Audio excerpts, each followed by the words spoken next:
राणा साहब कितने हैं? वो अंदर बुला ले ना फैसल, बुला ले उनको जल्दी कर, साथ खड़ा कर लेते हैं ना उनको भी, बुला ले। एक मिनट लेटा है अच्छा सॉरी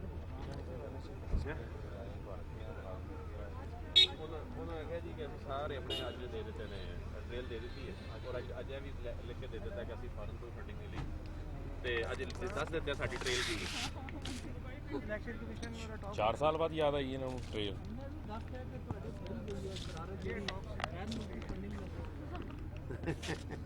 अपना तरीका वारदात दस गए। एक मिनट ठहर जाओ लाइव कर ली चलें जी, शुरू करें जी। एक मिनट फैसल भैया आप इधर आ जाओ, फैसल साहब इधर आ जाओ, रण सुना लो, करें जी शुरू। एक सेकंड ठहर जाओ, एक मिनट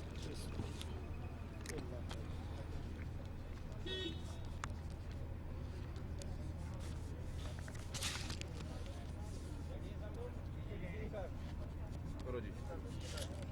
बिस्मिल्लाहिर्रहमानिर्रहीम। मैं आज आपका तमाम मीडिया का शुक्रिया अदा करना चाहता हूं कि आप लोगों ने तस्वीर का जो है वो दूसरा रुख भी पेश किया। आप देखें कि 4 साल से PMLN का और पीपल्स पार्टी का फॉरेन फंडिंग का केस इलेक्शन कमीशन के सामने है, लेकिन उसको इतनी गैर संजीदा अंदाज से PMLN ने और पीपल्स पार्टी ने लिया कि इलेक्शन कमीशन के आर्डर्स के बावजूद ये अपने ज़राए जो है वो जमा नहीं करवाते रहे। तो आज आपकी मीडिया की वसातत से जो मीडिया ने सवालात उठाए, आज जो है वो PMLN स्क्रूटनी कमेटी के अंदर पेश होने आ गई और आपने देखा कि उनके सेक्रेटरी जनरल जो हैं वो भी स्क्रूटनी कमेटी के सामने पेश हुए हैं। तो मैं मीडिया का शुक्रिया अदा करता हूं कि आपने आवाम को भी बताया और सोई हुई PMLN और पीपल्स पार्टी को भी बताया कि सिर्फ जो है वो PTI जवाब देनी है। आप भी पाकिस्तान के ऊपर 3-3 बार हुकूमत कर चुके हैं, आपकी भी सियासी जमात इसी इलेक्शन कमीशन में रजिस्टर्ड है और आपके ऊपर भी वही कवानीन लागू होते हैं जो बाकी जमातों के ऊपर लागू होते हैं।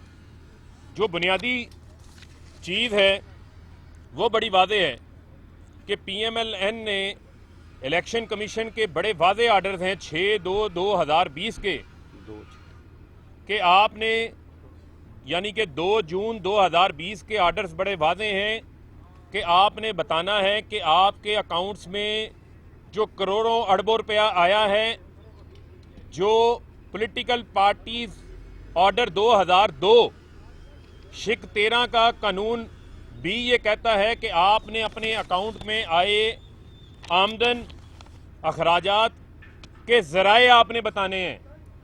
आपने उसकी रसीदें जो है वो इलेक्शन कमीशन को दिखानी है और आपने इलेक्शन कमीशन को मुतमिन करना है। तो वो कहाँ हैं वो ज़राए? वो ज़राए इनको नहीं मिल रहे। क्या फिर उसी कोई तकरीर की तैयारी हो रही है कि हजूर ये हैं वो ज़राए कि पैसा ऊँटों के ज़रिए दुबई गया, दुबई से जो है वो कतर गया और कतर से लंदन पहुँच गया। हजूर वो ज़राए कहाँ हैं? अल्हम्दुलिल्लाह वो ज़राए बताएं कि 5 करोड़ 10 करोड़ 40 करोड़ ये पैसे कहाँ से आए हैं, वो बताने से कासिर हैं। और ये किस मुंह से हमारे ऊपर फॉरेन फंडिंग का इल्ज़ाम लगाते हैं? इनकी तो सियासत की बुनियाद ही फॉरेन फंडिंग के ऊपर है। ये मैं नहीं कह रहा, ये बेनज़ीर भुट्टो शहीद के बेशुमार टीवी के इंटरव्यूज़ पढ़े हैं कि जब नवाज शरीफ ज़ियाउल हक की गोद में बैठ के सियासत कर रहे थे तो उस वक्त इन्होंने उसामा बिन लादेन से, जो एक दहशतगर्द तंजीम के सरबराह थे अलकायदा के, उनसे $10 मिलियन लिए थे बेनज़ीर के खिलाफ अदम एतमाद लाने के लिए। ये आज बड़े किस मुंह से इसराइल और भारत की बात करते हैं? किस मुंह से बात करते हैं? चोरी और सीनाजोरी करते हैं। सबसे पहले इस मुल्क के अंदर पैसे भी इन्होंने लेना शुरू किए थे उसामा बिन लादेन से। Mehran bank case, Asghar Khan case किसी से ढका छुपा है। आज ये कहते हैं जी इसराइल और भारत से PTI ने पैसे लिए हैं। और भाई जिंदाल से तो आपकी दोस्ती है, स्टील मिलों के कारोबार तो आपके हैं। इसराइल में हम नहीं कह रहे, आपके जो वजीर मजहबी अमूर थे खुफिया तौर के ऊपर अजमल कादरी, जो खुद बता रहे हैं कि मियाँ नवाज शरीफ ने किस खुशी के साथ उनको इसराइल को तस्लीम करने के लिए देखने के लिए इसराइल भिजवाया था। ये मैं थोड़ी कह रहा हूँ, आपका मीडिया चला रहा है। वो बंदा जीता जागता है जो ये स्टेटमेंट दे रहा है। ये किस मुंह से आज हमारे ऊपर भारत और इसराइल की बातें करते हैं? इमरान खान वादे कह चुके हैं कि इसराइल को फ़लस्तीन के मसले के हल तक तस्लीम करने का कोई जवाब ही नहीं है, जो कायद-ए-आज़म ने कह दिया था। जिस भारत को इमरान खान बेनकाब कर रहा है मोदी के चेहरे को पूरी दुनिया में, उसकी हमारे ऊपर बात कर रहे हैं। और जो दूसरी बुनियादी चीज़ है कि इन्होंने अपने जो ज़राए हैं क्यों खौफजद हैं, क्यों नहीं जमा करा रहे? क्योंकि इनका वतीरा है कि इन्होंने मनी लॉन्ड्रिंग से पैसा इकट्ठा किया है, टीटीओ के जरिए, हुंडी के जरिए। यूके में PMLN यूके रजिस्टर्ड है, USA LLC रजिस्टर्ड है। वो बताएं वो पैसा कहाँ से आया? वो क्यों नहीं बता रहे? आज जो ये सवालात उठा रहे हैं, कहते हैं जी इमरान खान के नौकरों के ऊपर, उनके ऊपर पैसे पड़े हुए हैं। ओ भाई, इमरान खान तो 60 डॉक्यूमेंट सुप्रीम कोर्ट में जमा करवा चुका है। इमरान खान तो सादिक अमीन बन चुका है, सुप्रीम कोर्ट ने बनाया है। आप तो सुप्रीम कोर्ट से नाहल हुए हैं। एहतसाब अदालत से आपको इवन फील्ड के महलात से जो है वो सज़ा हुई है। ये जो तरीकाकार एहसन इकबाल साहब बता के गए हैं, ये तरीका वारदात इनका है। पापड़ वालों के ऊपर, फलूदे वालों के ऊपर। शहबाज शरीफ का केस ही क्या है कि अरबों रुपये आपने चाय पिलाने वाले मुलाजमीन के नामों के ऊपर लिया हुआ है। ये इनका तरीका वारदात है जो बार बार आके ये दोहराते हैं। वो कहते हैं कि सावंत के अंधे को हर तरफ हरा हरा नजर आता है। इनको जो है ना हर तरह हर कोई अपनी तरह जो है ना वो चोर नजर आता है। लेकिन हम अपना सबूत भी फराहम कर चुके हैं। इस मुल्क के 22 अरब डॉलर भेजने वाले ओवरसीज पाकिस्तानी बैंकिंग चैनल से हम पैसा लेकर आए हैं। मैं कैटेगोरिकली इनके इल्जामात को डिनाई करता हूं और मैं ये सवाल उठाता हूं कि ये किस मुंह से इलेक्शन कमीशन के बाहर कल एहतजाज करने आ रहे हैं? किस अखलाकी जवाज के तहत ये एहतजाज करने आ रहे हैं? क्या इन्होंने इलेक्शन कमीशन के 2 जून 2020 और 24 सितंबर के फैसले का जवाब दे दिया है, अपने ज़राए बता दिए हैं, या फिर किसी कतरी खत का इंतजार हो रहा है? मैंने तो आज चैलेंज किया था कि आज मरियम नवाज जो है वो खुद आए इलेक्शन कमीशन के सामने, जो पनामा रानी बैठ के कहती हैं जी PTI पे पाबंदी लगने जा रही है। मैं गुजारिश करूंगा, एतजाज एहसन साहब को कह देता हूं, जिन एतजाज एहसन ने बिलावल को समझा दिया है कि ये फॉरेन फंडिंग का केस नहीं है, PTI ना बैन होने जा रही है ना डिस्क्वालीफाई होने जा रही है, बल्कि उल्टा ही उस गड्ढे के अंदर गिरे हुए हैं। उल्टा इनसे सवाल शुरू हो गया है कि इनके अकाउंट्स के अंदर जो है वो पैसा कहां से आया। तो एतजाज साहब मेहरबानी करें, आइन का आर्टिकल 17(2)(3) उर्दू में तर्जमा करके, सादा उर्दू में तर्जमा करके मैं आपको कहता हूं पनामा रानी को भी समझा दें, ताकि वो उन्हें पता चल जाए कि इलेक्शन कमीशन के बाहर जो कल वो एहतजाज करने आ रही हैं, वो एहतजाज जो है उनके अपने ही खिलाफ हो जाना है, क्योंकि PMLN और पीपल्स पार्टी को भी जवाब देना है। और फिर क्या कल का एहतजाज फिर से कोई NRO लेने की तैयारी है PMLN और पीपल्स पार्टी के अपने फॉरेन फंडिंग केस के अंदर? मुझे तो यही नज़र आ रहा है। और बिलावल समझदार हैं, वो कल आ नहीं रहे, उन्हें समझ आ गई है कि इस केस में कुछ नहीं है। तो मैं मरियम बीबी को कहूँगा, जो अकबर एस बाबर के ऊपर पिछले 6 साल से आपने सरमायाकारी की है, वो सरमायाकारी जो है वो आपकी घाटे में जा रही है, क्योंकि इलेक्शन कमीशन सिर्फ ममनुआ फंडिंग का केस सुन रही है। फरूख साहब, ये बताइए कि आज एहसन इकबाल साहब ने कहा है कि हमने रसीदें दे दी हैं।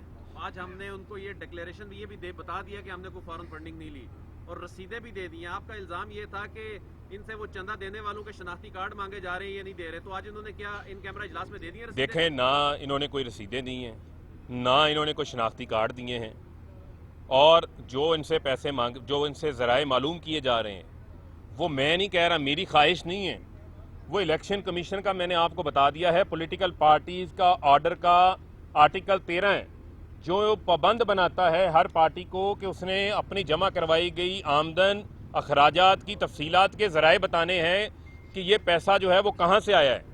तो हम तो ये बार बार कह रहे हैं कि जो जमात अपने ज़ाती मामलात में नवाज शरीफ, शहबाज शरीफ के अकाउंट्स में जहाँ पर हुंडी, हवाला, चीनी वाला, पापड़ वाला, फलूदे वाले के नाम से पैसे निकल रहे हैं, तो इनकी जमात में क्या हुआ होगा कि नवाज शरीफ अपनी ही पार्टी को 10 करोड़ देते हैं और चंद दिन बाद उसमें से 4 करोड़ रुपया वापस ले जाते हैं।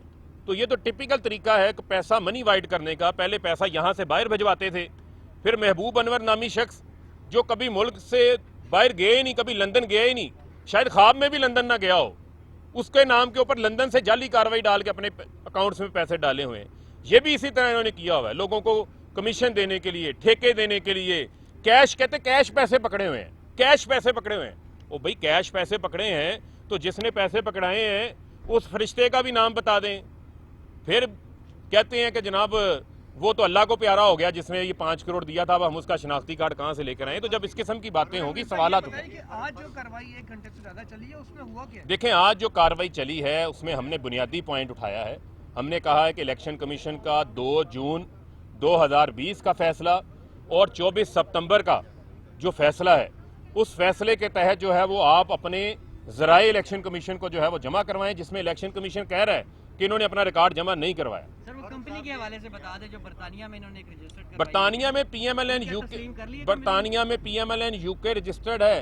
वो तस्लीम क्या करनी है, वो रिकॉर्ड बता रहा है कि चीनी का, दाल चावल का, बेड शीटों का कारोबार ये कर सकते हैं। साहब ये बताइए कि अभी आपने फरमाया कि नवाज शरीफ साहब ने उसामा बिन लादेन से पैसे लेके मोहतरमा की हुकूमत करने की वो एक दहशत वज़ीर आज़म साहब को उसामा बिन लादेन को शहीद करार दे चुके हैं। दरअसल आप उस इजलास में मौजूद देखें वो एक अलग बहस है और आज की कार्रवाई से मुतल्लिका नहीं है। और दूसरी बात यह है कि वज़ीर आज़म साहब अपनी ही तकरीर में उस बात को बाद में करेक्ट कर चुके थे। फारूक हबीब साहब ये फरमाइएगा, आप 4 साल से इलेक्शन कमीशन में हैं पीपल्स पार्टी और नून लीग के खिलाफ, और अकबर एस बाबर 6 साल से PTI के खिलाफ। आप क्या समझते हैं कि इलेक्शन कमीशन बतौर इदारा काम नहीं कर रहा, कि यहाँ पे इंसाफ लेने के लिए 6-6 साल या 4-4 साल का इंतजार करना पड़ता है? इसकी कारकर्दगी के ऊपर आप क्या कहें? देखिए, बात यह है कि इलेक्शन कमीशन ऑफ पाकिस्तान का आईनी इदारा है और उसकी बेशुमार जिम्मेदारियाँ हैं। उन जिम्मेदारियों में से एक जिम्मेदारी ये भी है कानून के मुताबिक। तो हम तो जो है वो पाकिस्तान के इदारों का एहतराम करते हैं और हम उम्मीद करते हैं कि पाकिस्तान का ये आईनी इदारा अपने कवानीन के ऊपर अमल दरामद करेगा और कौम के सामने दूध का दूध, पानी का पानी लेकर आएगा, और जो झूठों की पनामा रानी है उसके हकाइक भी जो है वो कौम के सामने लेकर आएगा। और जो कल का एहतजाज करने वाले हैं उनको मैं यही कहना चाहता हूँ कि ये चोरी और सीना जोरी के अलावा मुझे और कुछ नज़र नहीं आता। बहुत शुक्रिया।